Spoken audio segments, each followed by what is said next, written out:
Bom, a primeira coisa que a gente deve entender, principalmente nessa relação de força neuromuscular, por que que o termo força neuromuscular me agrada mais do que apenas força muscular?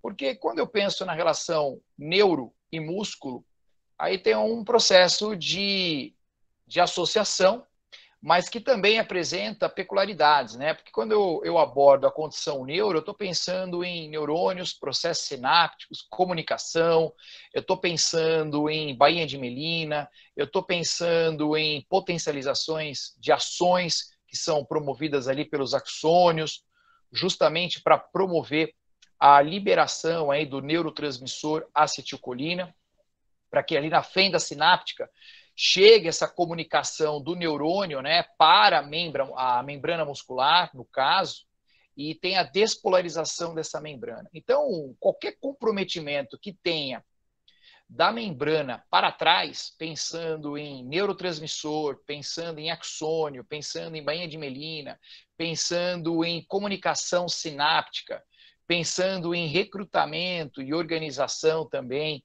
dessas células nervosas, já traz um comprometimento do músculo, né? Então, um exemplo bem claro que a gente pode relacionar, o próprio ambiente de glitoxicidade, né? Que é muito comum hoje, infelizmente, as pessoas estarem com sobrepeso e obesidade.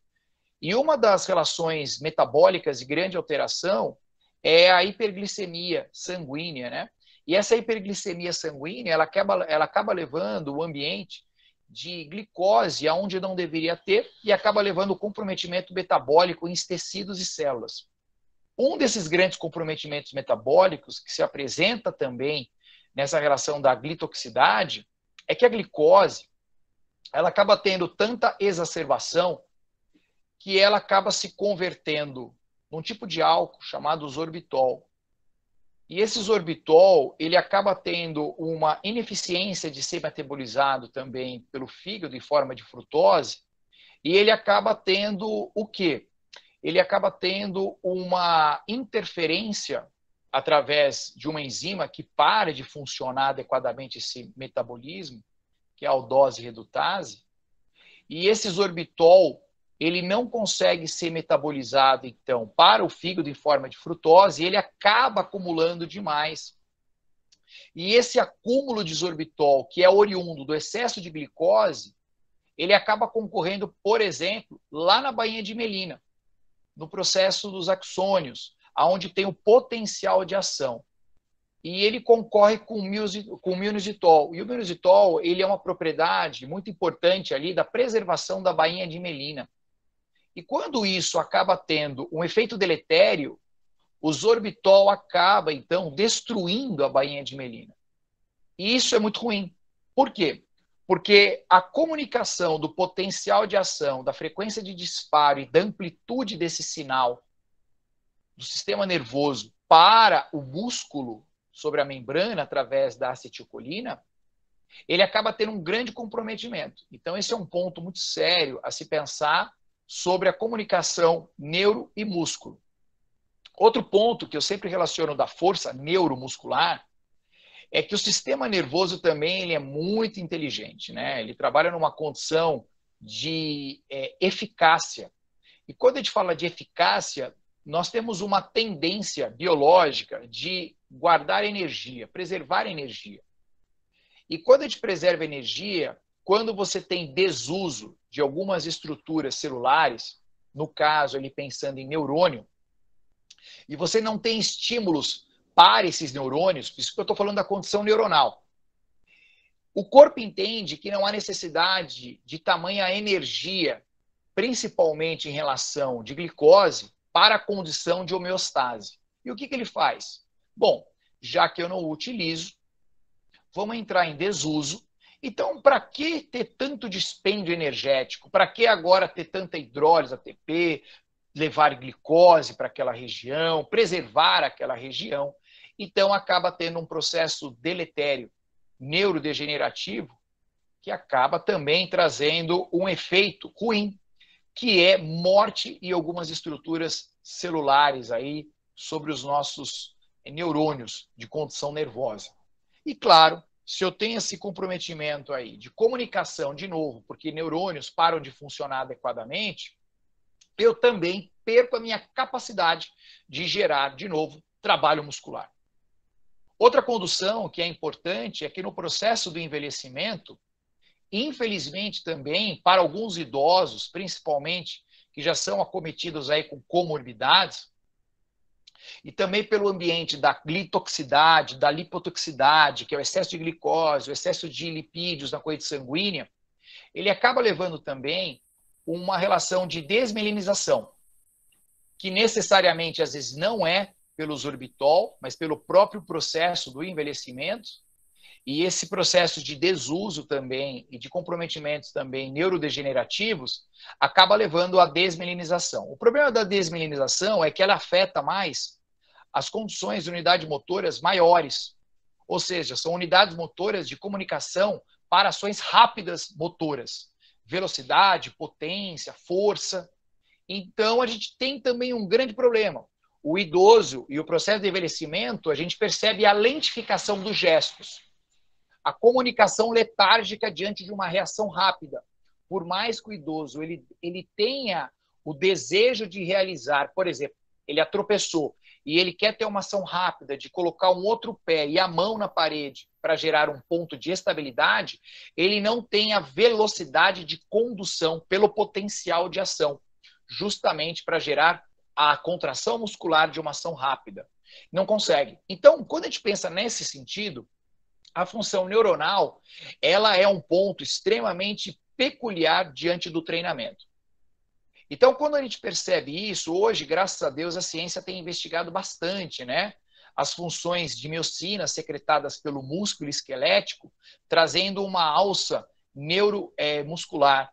Então, essa relação do músculo secretar também hormônios, e esses hormônios têm uma função endócrina, acabam também trazendo um efeito muito bacana de neurogênese, sinaptogênese, plasticidade neuronal, através de miocinas secretadas pelo músculo esquelético, principalmente em atividade. Por isso que um termo que talvez alguns aí já tenham ouvido na caminhada do treinamento de força, principalmente, é o termo exercina, que na verdade são hormônios, substâncias moleculares que são secretadas aí em relação ao músculo em atividade e que na verdade são as miocinas, tendo agora a tua grande produção e secreção aí para uma ação autócrina, e aí é o ponto, uma ação parácrina e uma ação endócrina. E o que significa isso? Que a relação agora do músculo em relação a neuro, o músculo, por ele ter essa capacidade de secretar hormônios, de secretar substâncias chamadas miocinas, elas atuam também de um efeito positivo para o próprio músculo que está secretando, por isso que é autócrino. Léo, você quer dizer o que com isso? Eu quero dizer que o treinamento físico, bem organizado e bem sistematizado, ele melhora o próprio músculo que está sendo exercitado. Ponto 1. Tanto na relação de preservação, para os efeitos deletérios, né? Ou seja, ele produz muito mais as vias de síntese de proteína do que vias de degradação. Então, isso é ótimo.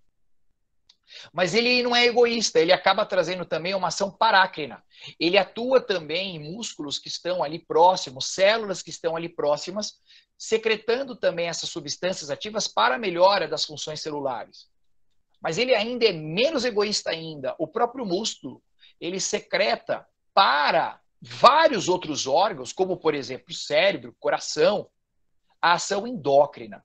Então, o músculo esquelético hoje, ele exerce uma função muito importante nessa condução força neuromuscular. Ele é tão bacana, o músculo esquelético, que quanto mais você submete o músculo diante de tamanhas demandas metabólicas, nós temos ali um processo final da glicólise de uma substância, na verdade, que eu vejo hoje como uma ação muito também neuromuscular, endócrina muscular, né, essa alça, o lactato. O lactato hoje, ele além de fornecer energia para o coração, para o cérebro, para outros tecidos, né? Hoje o lactato a gente percebe também a função dele de grande propriedade de preservação de doenças neurodegenerativas. Hoje o lactato também ele é visto como protetor neuronal. Hoje o lactato ele é participativo dentro de uma perspectiva de neurogênese, sinaptogênese, plasticidade cerebral. Então, você vê a importância do treinamento sobre essa expressão do piruvato, recebendo hidrogênio, e aí ele modificando a sua estrutura molecular através de um processo enzimático, levando a ser chamado de lactato, e esses transportadores, os MCTs, liberando o lactato junto com o hidrogênio para a corrente sanguínea, e esse lactato agora tendo uma função que outra hora nós não muito investigávamos, isso é fantástico. Então, quando a gente entende tudo isso, a gente começa a dar um pouco de valor sobre a função neuromuscular no quesito força. Agora, a questão é que muitas vezes essa relação muscular também é afetada sobre o processo inflamatório. E esse processo inflamatório é muito ruim, porque não é só a glitoxicidade que leva também a alterações metabólicas celulares aí, né? Como foi mencionado agora há pouco sobre a bainha de Belina, sobre a relação do sorbitol. Mas a própria relação dos lipídios, principalmente ácidos graxos aí, e lembrando que esses ácidos graxos livres, ácidos graxos que foram oriundos do processo da lipólise, principalmente dos adipócitos, tá? Lembrando que os adipócitos é composto por 3 moléculas de ácidos graxos e uma de glicerol. Então, esses ácidos graxos que passam a ser livres através de processos enzimáticos e hormonais, tá? Acaba liberando, então, esse ácido graxo e ele precisa, de alguma forma, ser utilizado para as funções. Seja fazer hormônio, seja fazer membrana, seja de reparo, mas principalmente também como fonte de energia. E o que ele não pode ficar é livre na corrente sanguínea, senão você leva um ambiente de excesso de gordura no sangue, principalmente pelo LDL. Então, esse excesso de gordura também precisa, de alguma forma, ser oxidado. Então, nós temos um ponto importante a entender aí sobre a ação muscular no nível de força, que eu quero que vocês entendam hoje aí nos próximos minutos. Que quando você tem agora o excesso de ácidos graxos livres, esses ácidos graxos podem trazer uma propriedade inflamatória no músculo. Esses ácidos graxos ele tem uma afinidade pela membrana da célula muscular e ele transpassa a membrana. E quando ele transpassa a membrana, ele acaba levando uma grande alteração de 2 coisas. Uma alteração metabólica de sinalização para a captação da glicose, das vias de cascata da sinalização da insulina para ativar as vinículas de GLUT4 para receber a glicose.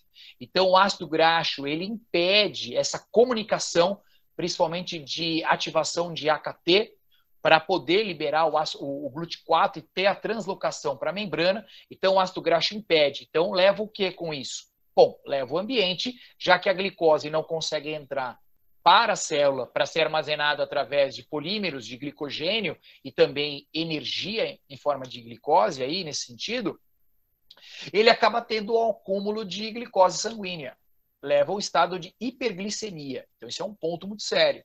A hiperglicemia é uma disfunção metabólica, o excesso de glicose, que traz o ambiente de glitoxicidade, que a gente já mencionou uma das mazelas, tá?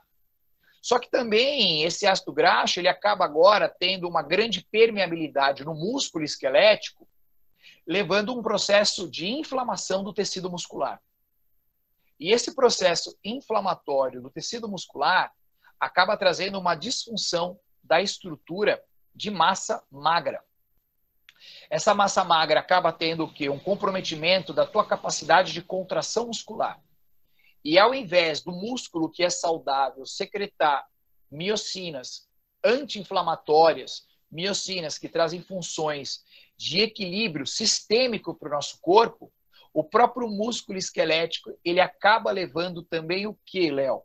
Ele secreta também agora o que nós chamamos de citocinas inflamatórias.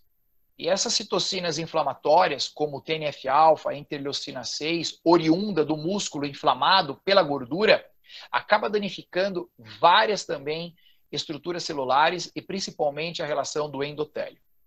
Por fim, quando a gente pensa então que nós temos uma incapacidade do músculo uma incapacidade do músculo de utilizar a glicose como deveria para gerar energia para trabalho muscular e armazenar energia. Também nós temos uma dificuldade de quê? Do próprio músculo exercer uma excelente capacidade de contração muscular. Mas por quê, Léo? Porque a massa muscular de um sedentário que é obeso é menor. E essa massa muscular que ele também tem, ela está altamente inflamada pela permeabilidade de gordura, que acaba secretando ali citocinas inflamatórias aí para a corrente sanguínea e vai inflamar todo o nosso corpo. Outro ponto, se eu tenho menos capacidade de ponte cruzada e o meu músculo ele está inflamado e infiltrado por gordura, eu tenho menos capacidade de gerar força. Claro, porque eu tive uma diminuição do que nós chamamos de perda de qualidade muscular. Essa perda de qualidade muscular é quando você olha por padrão de imagem, você vê a estrutura do osso, uma massa muscular muito diminuída e um processo de grande acúmulo de gordura. Não só subcutâneo, que apresenta, mas principalmente intramuscular. Alguém vai falar assim, ô Léo, como é que a gente pode fazer para melhorar essa situação do músculo? Treinar. Treinar. Uma das ferramentas mais interessantes aí, que eu acredito, sobre esse processo, uma de tantas, tá? É que quando você treina, você melhora a maquinaria de metabolização. Em outras palavras, a maquinaria, a fábrica de oxidação. Oxidação de quê? De gordura. Por isso que o fator-chave aí para nós é a eficiência e a eficácia da densidade mitocondrial. O quanto que as mitocôndrias estão sendo eficientes nas suas funções, principalmente sobre a oxidação de gordura.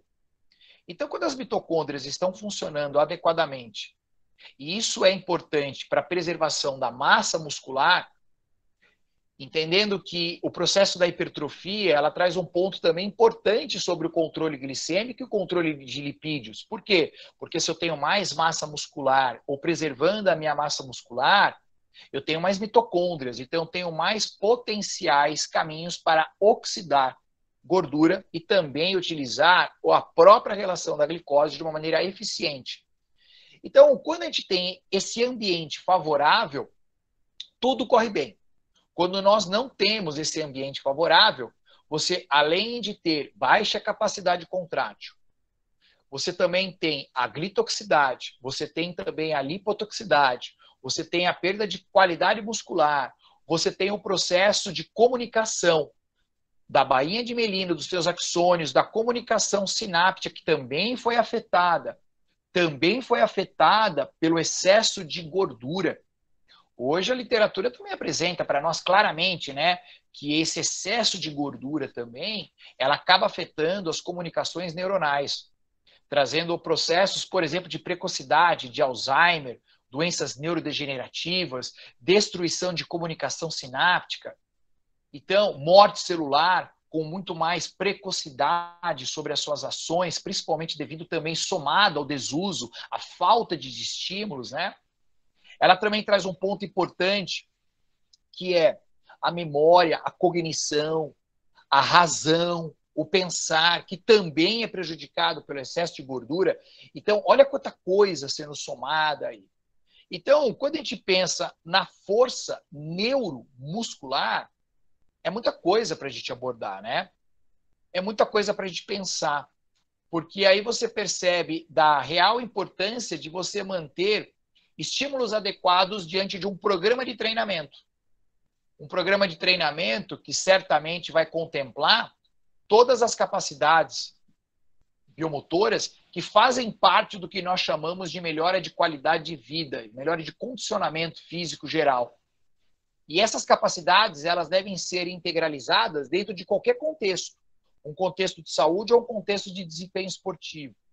E quais seriam essas capacidades aí que certamente trarão o efeito contrário do que eu acabei de apresentar diante do desuso ou dos efeitos aí negativos metabólicos?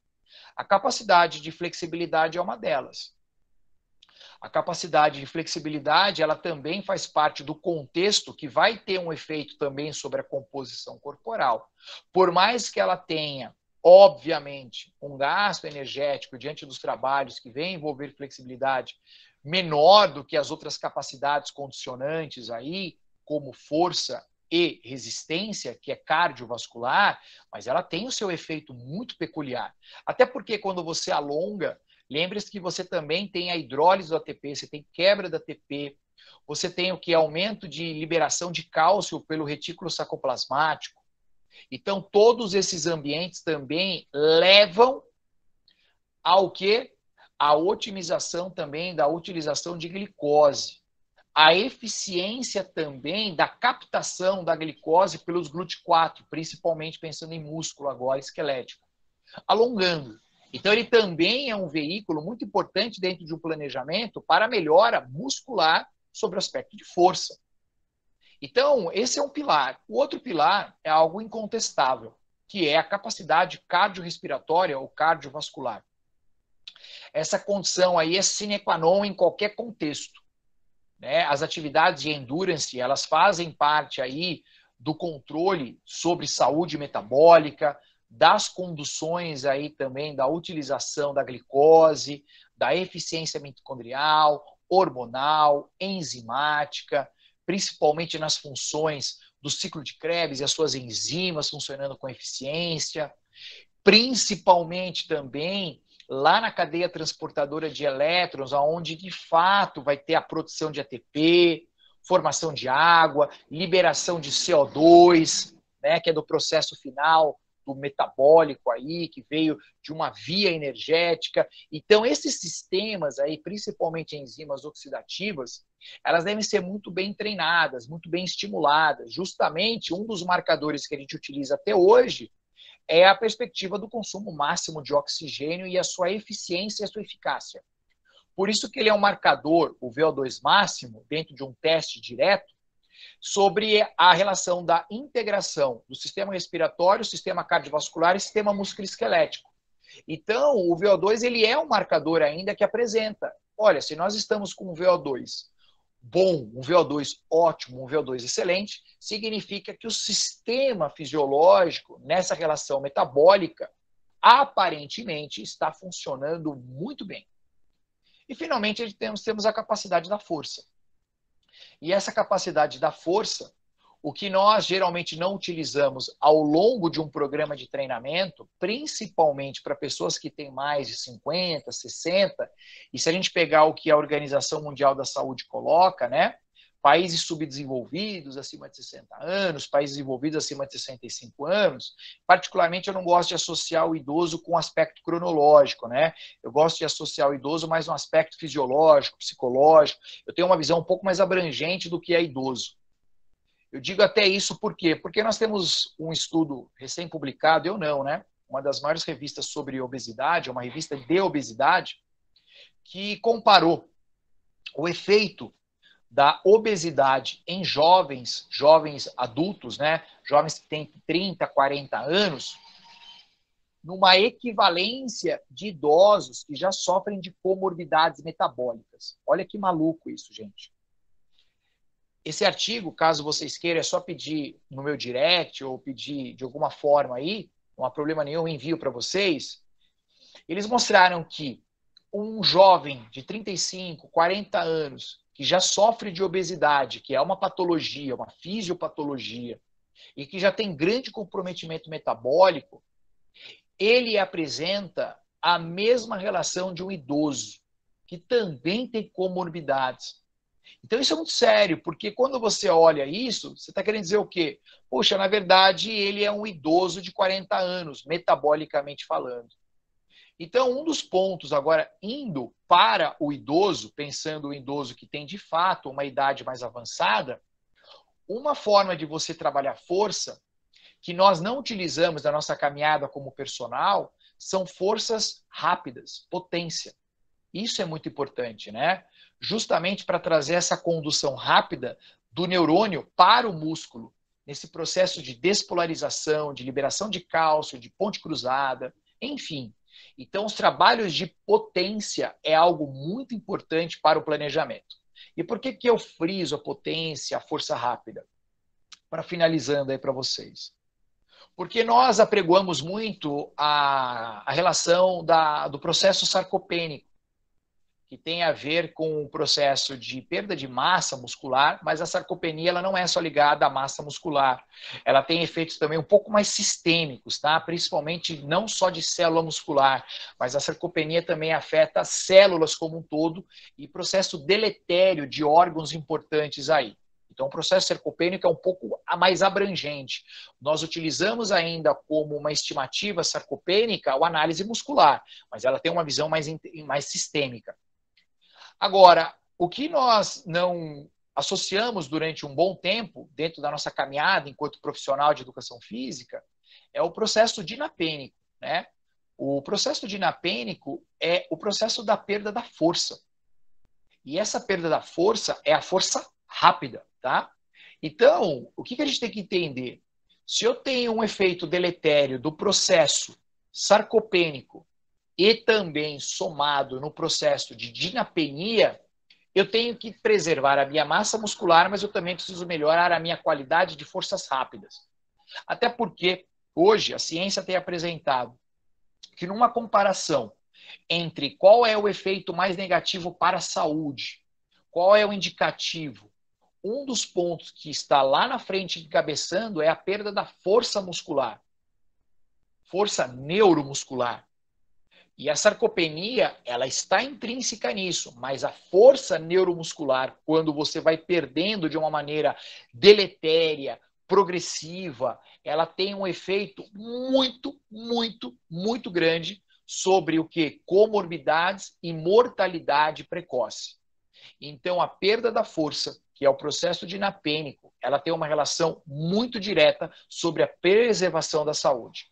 Por isso que você tem que, de alguma forma, gerar critérios avaliativos que você avalie os teus idosos em vários quesitos, mas um quesito que não pode faltar, além das atividades funcionais, é a capacidade de ações rápidas para poder verificar. O próprio TUG é uma maneira, que é um teste de caminhada, que você também verifica se a potência, por mais que não seja um teste de potência, ele apresenta também os resultados que nos levam a converger para a melhora da potência. Mas por quê, Léo?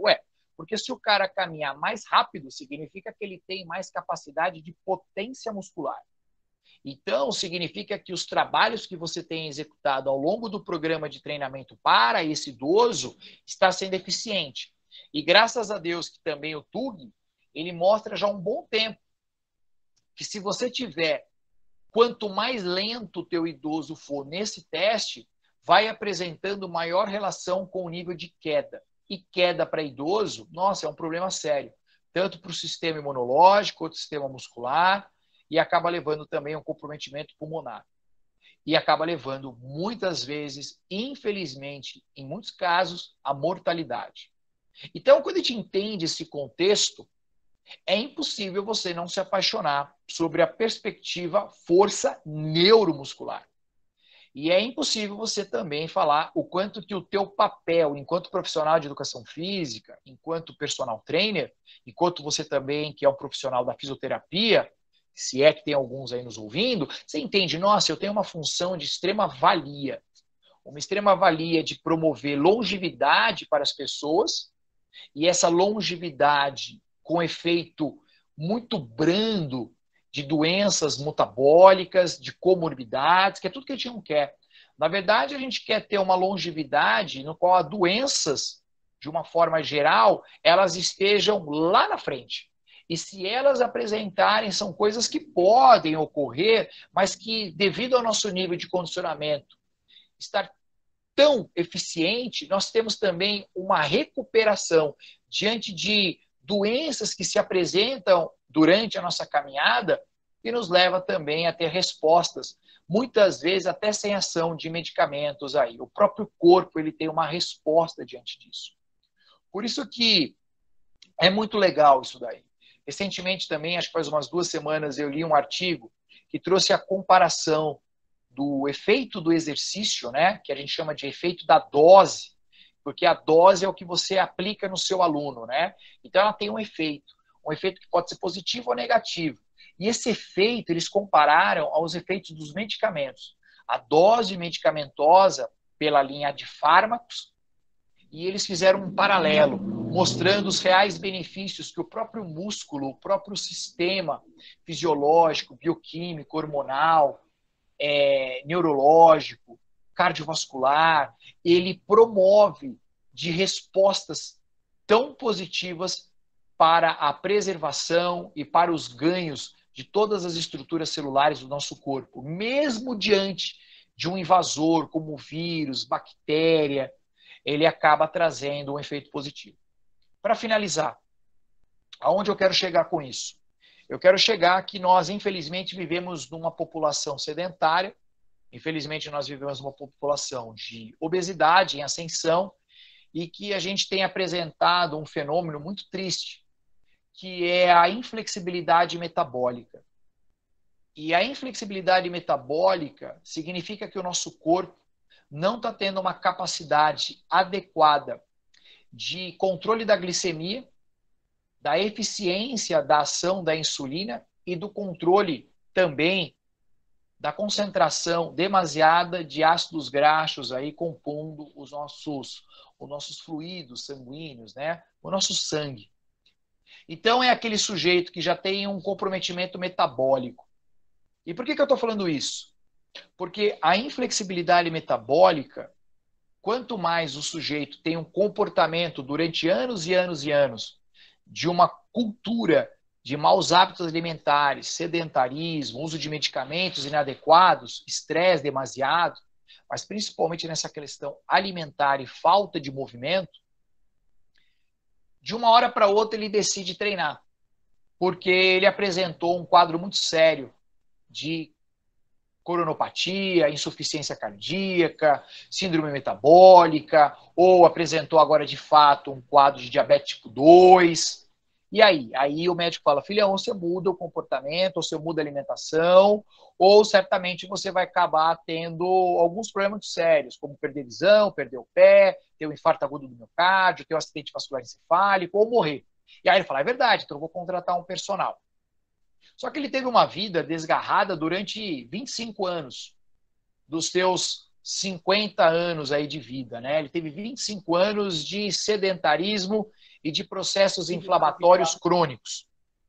Aonde eu quero chegar? Eu quero chegar que, infelizmente, esse sujeito, mesmo sendo submetido ao treinamento, e a gente tem isso aí em publicações, 8 semanas de treinamento de força, 12 semanas de treinamento de cardio, muitas vezes, mas muitas vezes, não melhora ainda a sensibilidade à insulina, não melhora ainda o nível de glicemia, não melhora ainda o nível de lipídios aí, principalmente a relação de LDL no sangue. Ou seja, ele ainda apresenta, infelizmente, uma glitoxicidade e uma lipotoxicidade e a ineficiência também dos GLUT4 exercerem a sua função.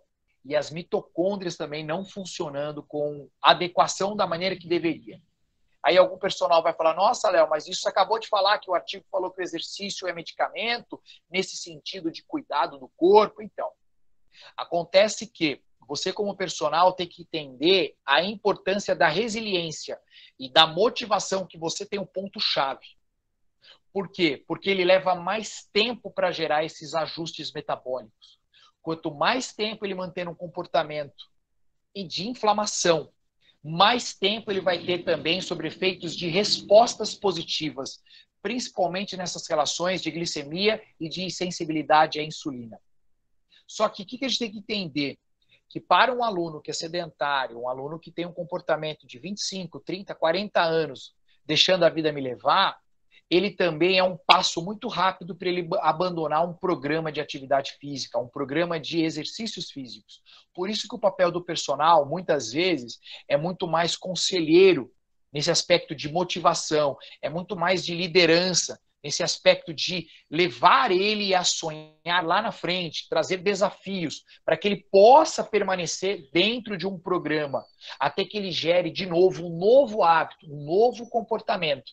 E aí, certamente, os efeitos aí satisfatórios dos controles de glicemia, de sensibilidade à insulina, irá funcionar. Mas isso é importante você entender. Tá? Porque a maioria dos nossos clientes de personagens, a maioria deles vão vir com alguma comorbidade. A maioria dos nossos clientes já vão vir de algum comprometimento metabólico. E dependendo do tempo que ele já esteja submetido a esse tipo de fator negativo, mais tempo provavelmente ele vai ter para ter as respostas também de saúde metabólica. Então eu encerro dizendo o quanto que você é importante para nós, que eu digo nós é a vida, né, o papel do profissional da educação física diante desse arauto. Na verdade, nós proclamamos a importância do movimento não só para a estética no sentido de plástica, né? Ah, você está bonito, dá para tirar a camiseta? Não. A gente tem um olhar muito além disso. Na verdade, a gente quer que as pessoas vivam 80, 90, 100, 110 anos com uma saúde metabólica que permita a ele gerar, de fato, uma autonomia, que é a vontade de fazer as coisas, mas que principalmente também essa autonomia aí venha a ser despertada pela independência, que ele possa ter vontade de ir na padaria pegar o pãozinho com 93 anos e não depender de alguém para levar ele com cadeira de roda. O sonho que eu tenho para a minha vida, para a vida de vocês, é que nós possamos aí chegarmos a esse fator idade tão avançado e a gente ainda poder brincar com os nossos bisnetos, trinetos e assim vai. Esse é o sonho que eu tenho, tá bom? Então eu quero agradecer a todo mundo aí pela oportunidade, me coloco aí nesses próximos 10 minutos a sanar algum questionamento. Não usei um slide aqui, não usei nada, foi tudo que veio na minha cabeça aí, tá bom? Espero ter contribuído. Obrigado aí, e aí eu abro agora para perguntas.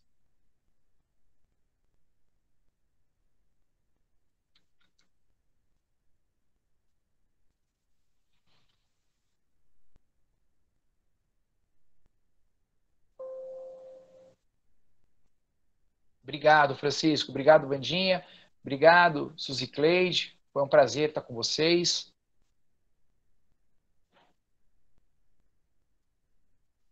Caso alguém queira falar alguma coisa. Obrigado, viu, Elaine? Obrigado. A satisfação é toda minha. Olá, pessoal. Vamos colocar aqui as perguntas para o professor, tá bom? Vamos disponibilizar tanto no chat quanto vocês podem liberar o microfone, né, e falar. Fiquem à vontade aí, gente. Eu estou aqui para atender vocês aí. Só não estou tão gritando, berrando, como se alguém já fez algum curso presencial meu, porque de fato eu fui dormir 2 horas da manhã, acordei hoje 6 horas da manhã para dar treinamento, e a semana eu dei muita aula, e o trabalho da coordenação nova aí me demanda muito tempo, e eu dei aula a semana inteira de um curso de personal à noite, das 9 às 11 da noite, todos os dias. E tem as lives ainda, né? E ainda fico escrevendo, ainda fico estudando. Então, de fato, eu estou um pouco, hoje, um pouquinho mais cansado, mas eu espero ter contribuído.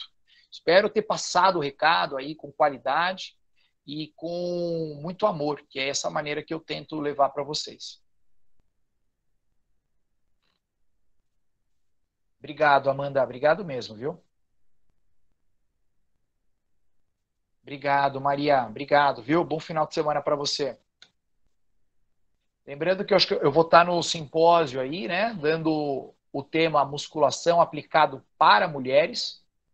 Então, semana que vem aí a gente vai estar junto, se Deus assim permitir, no período da manhã, musculação aplicado para mulheres, e ali a gente vai discutir um pouquinho sobre treinamento, sobre volume de treinamento, sobre exercícios, o que eu entendo de uma questão prática que talvez seja importante para o treinamento da mulher, tá bom? A gente vai ter um pouco menos de fisiologia, e óbvio que eu tenho que dar uma base, mas a gente vai pensar muito mais na estruturação e do planejamento, tá bom? Então tá feito o convite aí no Simpósio Brasileiro de Musculação, no qual eu vou ter o tema aí, musculação feminina, musculação para mulheres.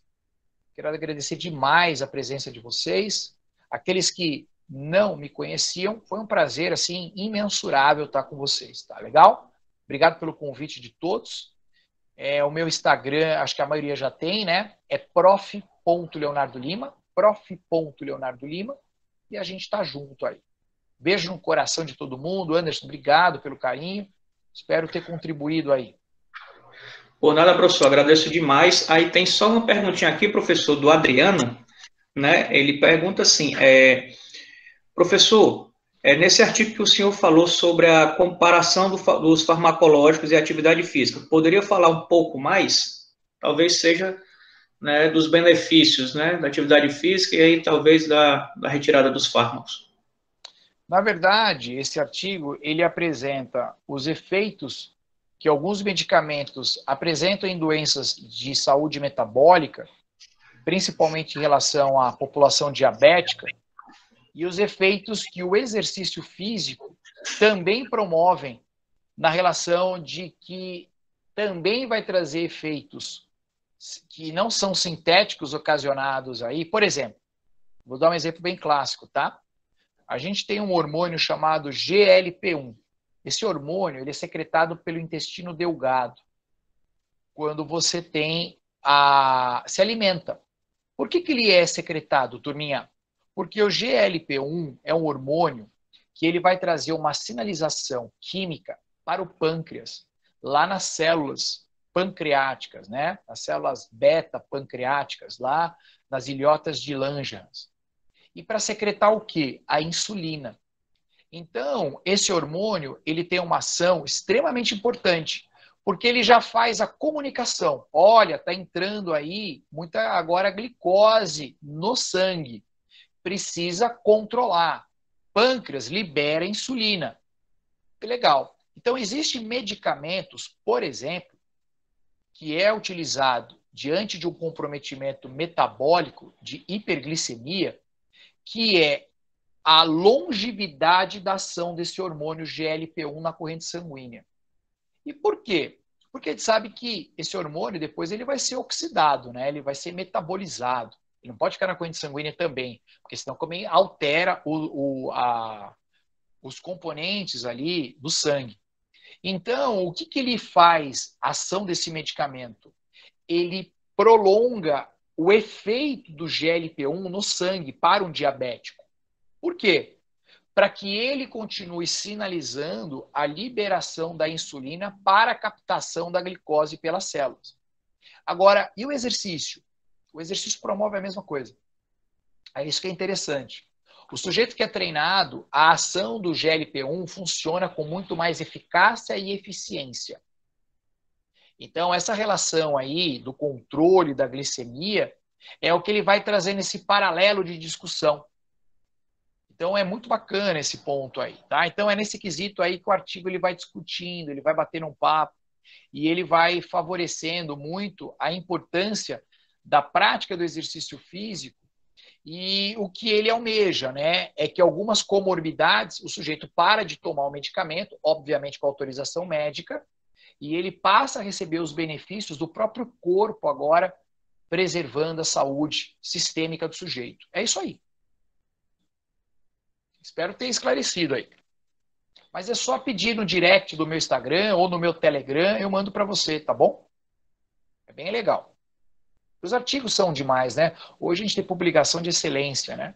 A gente tem um cara aí que eu admiro demais, que acho que vai estar no simpósio, o Leonardo Mata, né? É um cara que é de tirar o chapéu, é um menino que só tem a agradecer a Deus pela vida dele. É um cara que se dedicou a estudar saúde, exercício, aspectos moleculares.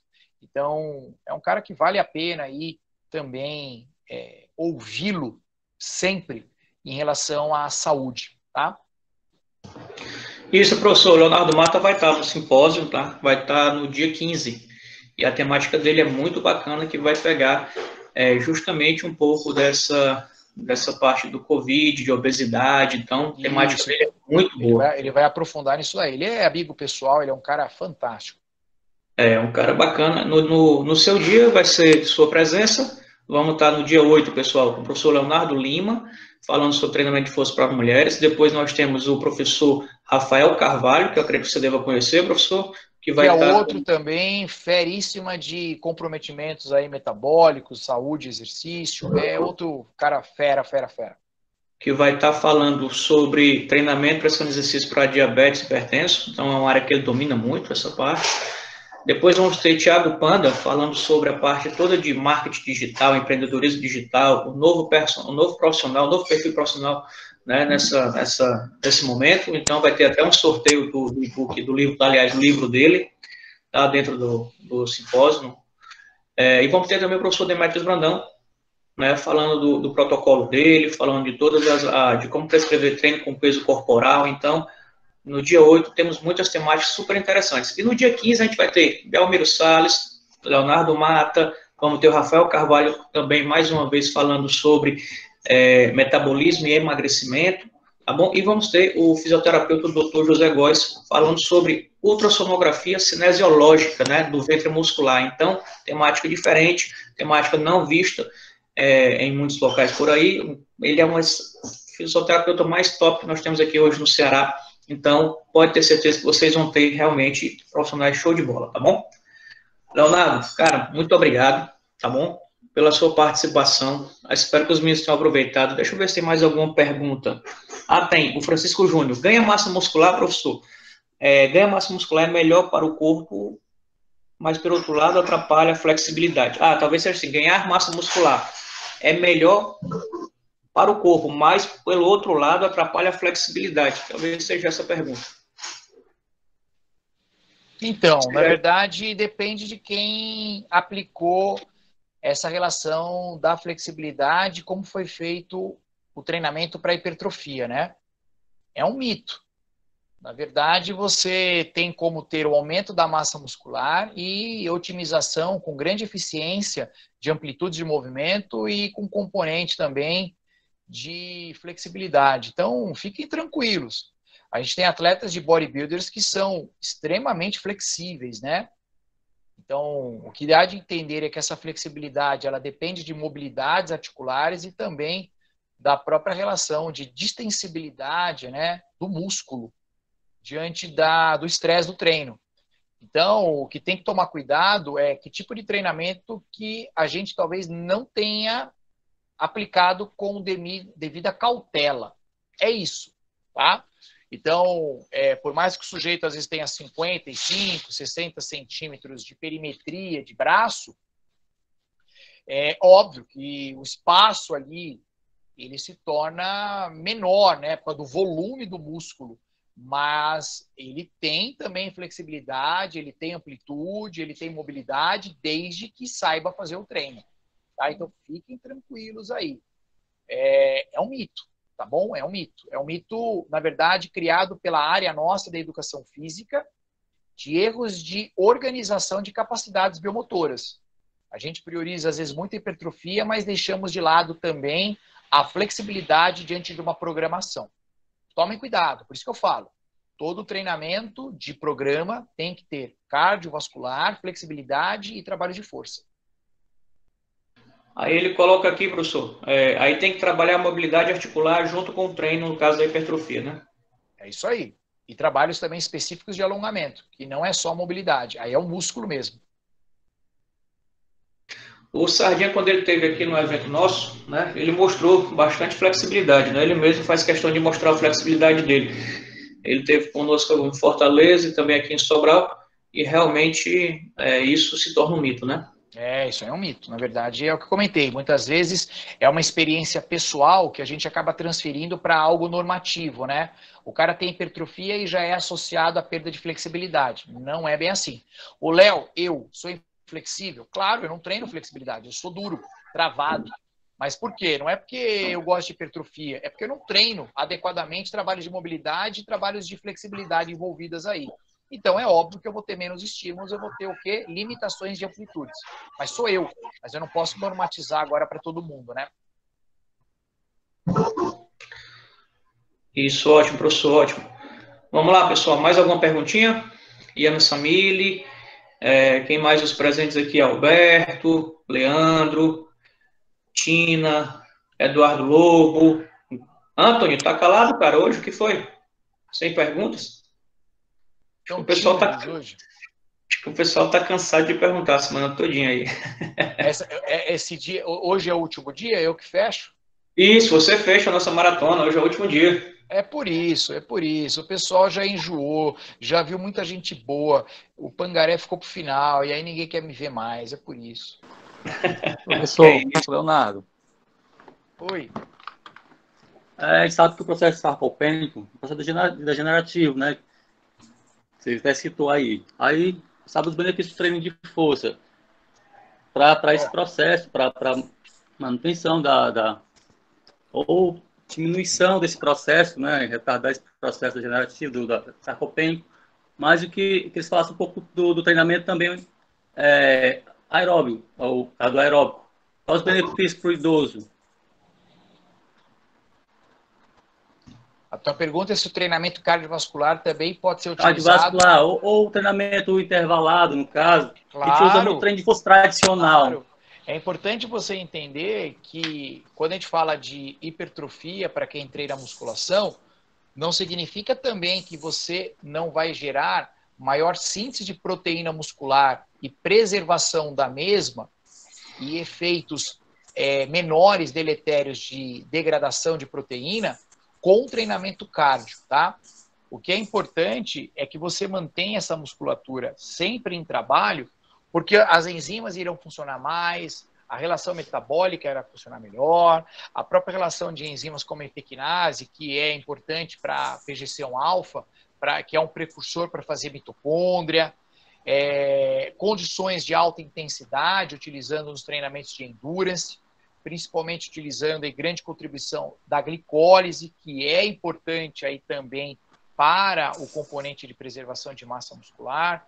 Então, ele é importante sim. A única cautela que eu sempre faço para idosos que trabalham só cardiovascular é que eles trabalhem com as variabilidades das zonas metabólicas, tá?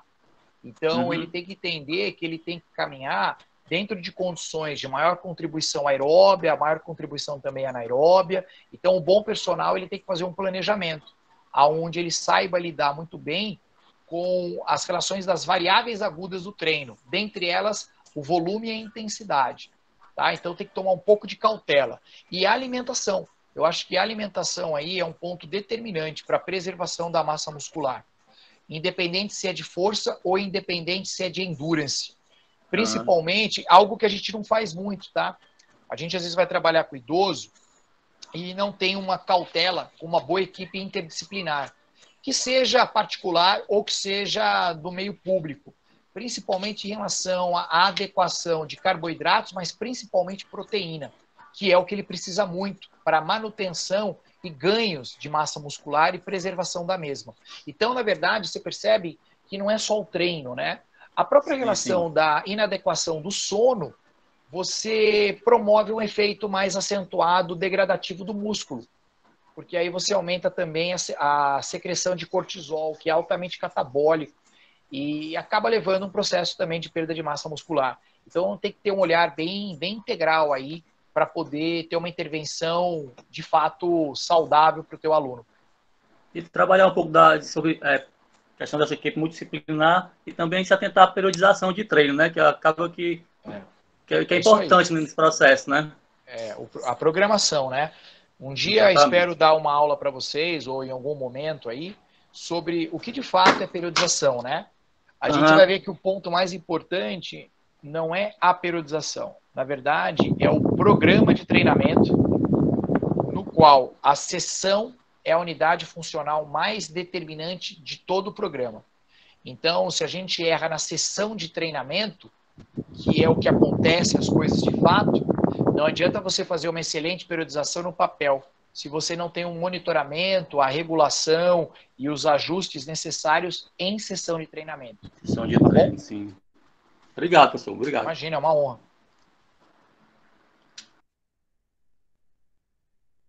Deixa eu ver se tem mais alguma pergunta aqui.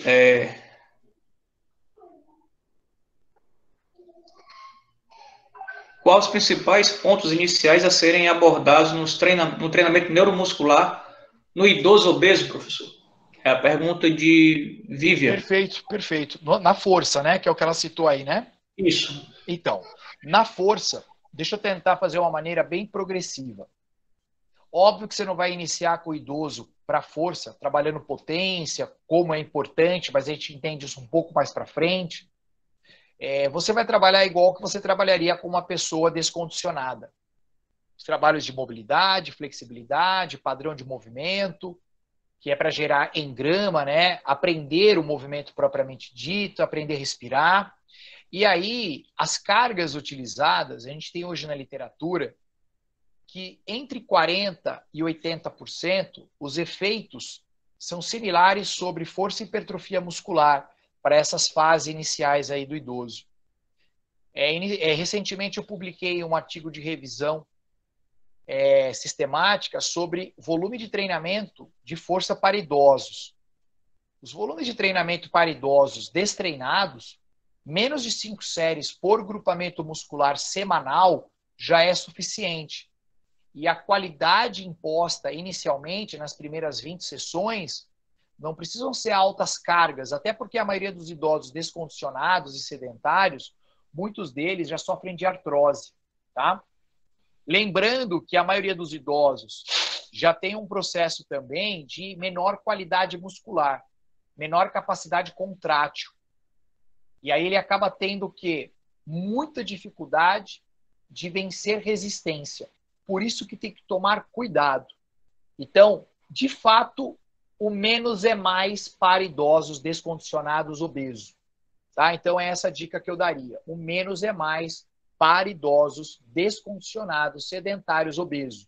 Menos de 5 séries por grupamento muscular, uma zona de intensidade aí de 40%, 80% aí, e eu priorizaria 40%, 60% para idosos que têm artrite, artrose, alguma insuficiência cardiovascular, como insuficiência cardíaca, cardiopatias, enfim. Tá bom? Eu acredito que seja mais dessa forma. E principalmente, intervalos longos, deixe o sujeito recuperar. Não faça trabalhos combinados, circuitados, traçam trabalhos seriados. Termina uma série, aí vai para outro grupamento muscular, dá um intervalo longo, hidrata ele bem, explica de novo o exercício, tá? Tira dúvidas, vai para outro exercício e assim vai, tá bom? É a pedagogia da construção.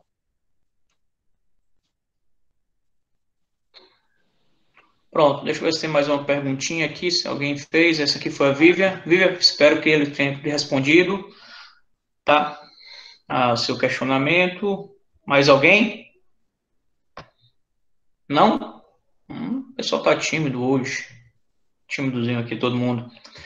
Bom, professor, eu queria que o senhor pudesse deixar uma mensagem para essa turma.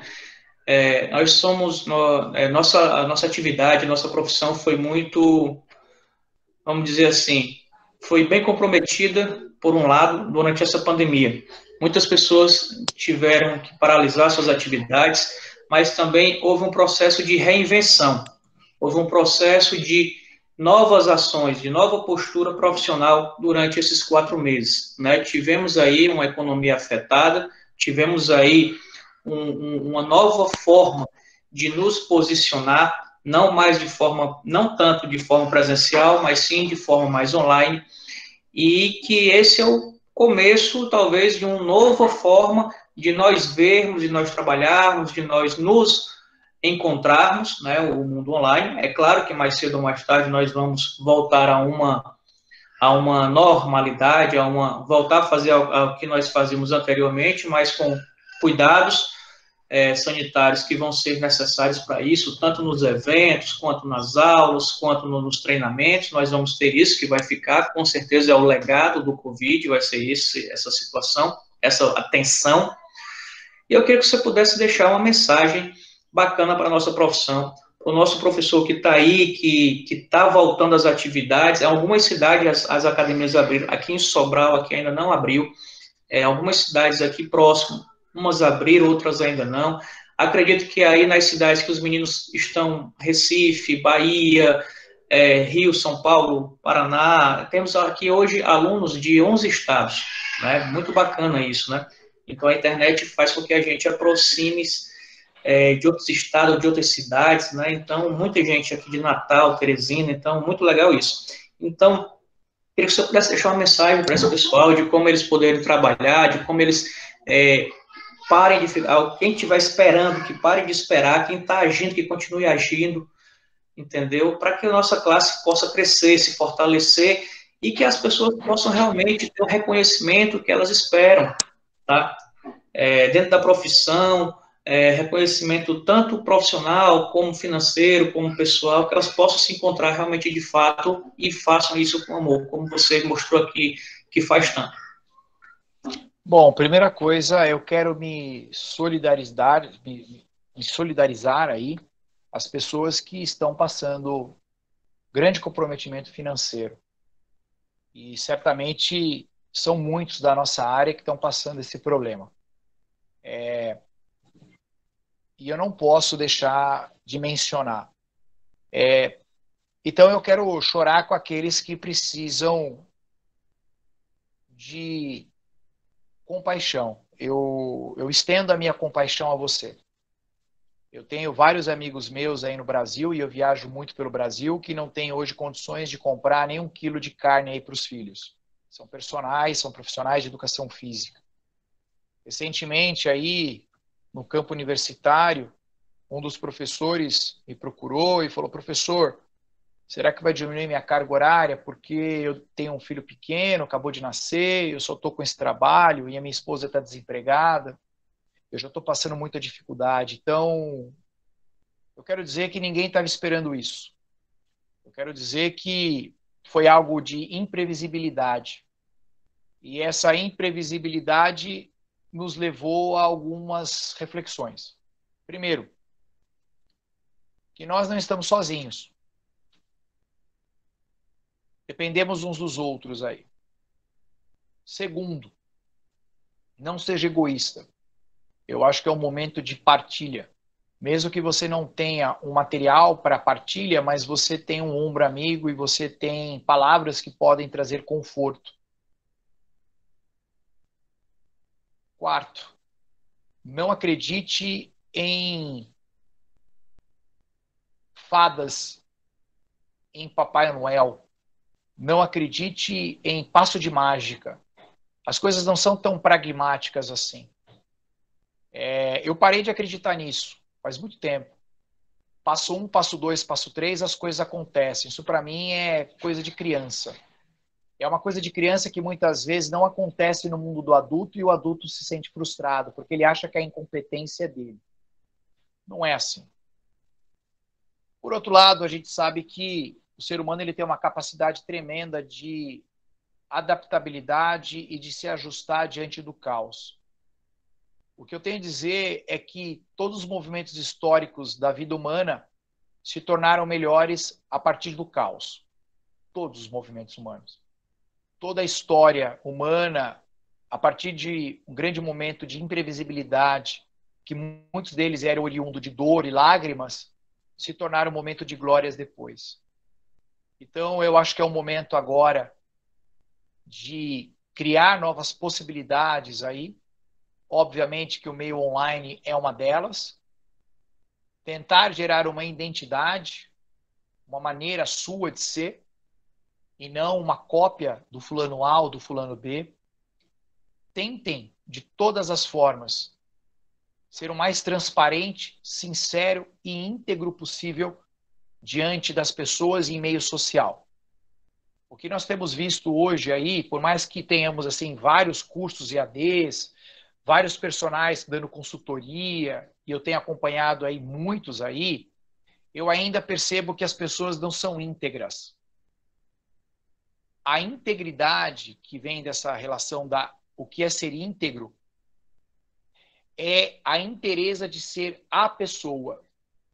Então, não é prudente para você que almeja ser uma referência no mercado, ser o Léo professor, o Léo pesquisador, o Léo pai de família, o Léo pai, o Léo atleta. Isso não sou eu. Eu sou uma inteireza, eu sou uma peça única e eu tenho um valor imensurável. Então, o que eu tenho visto é que nós temos uma cultura dentro da área da educação física de gerar máscaras e roupagens hipócritas. É aquele sujeito que tem um perfil profissional E no perfil pessoal, ele tem uma vida completamente de desconexão com o profissional. Isso é loucura, o cara é ele. Por isso que, para mim, eu particularmente, sendo redundante, até nesse sentido de eu particularmente, eu tenho um perfil só porque eu sou aquilo. Então, eu sendo aquilo, você vai ver dando aula, você vai me ver comendo, você vai ver brincando, você vai ver treinando, eu sou aquilo. Então, não faz sentido. O que eu espero de verdade é que nesse momento a gente venha cair em si.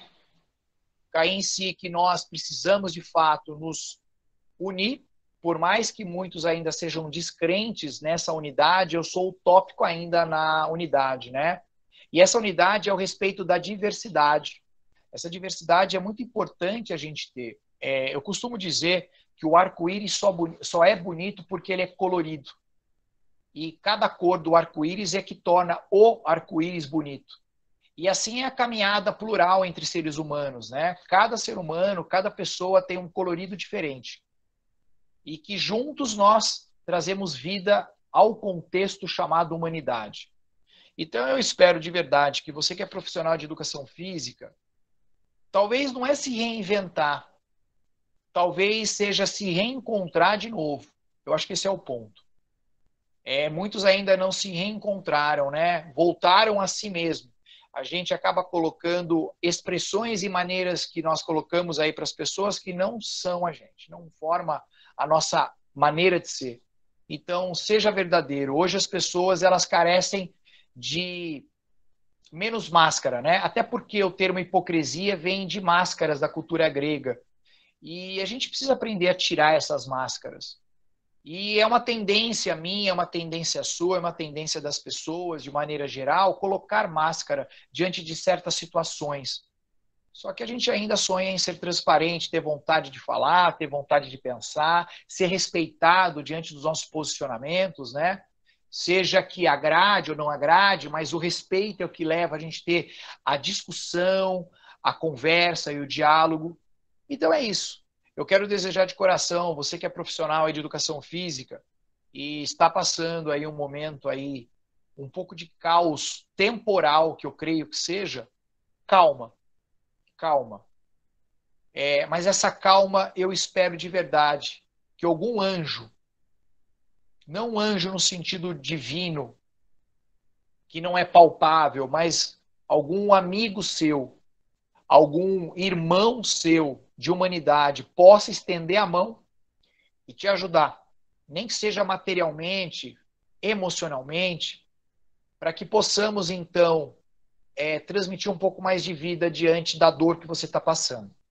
E para aquele que está passando aí, momentos de fartura, que também tem alguns personagens, presta atenção. O pão não é só para você comer. O pão é para dividir. Então, acho que é momento um pouquinho de compartilhar aí para as pessoas que também precisam.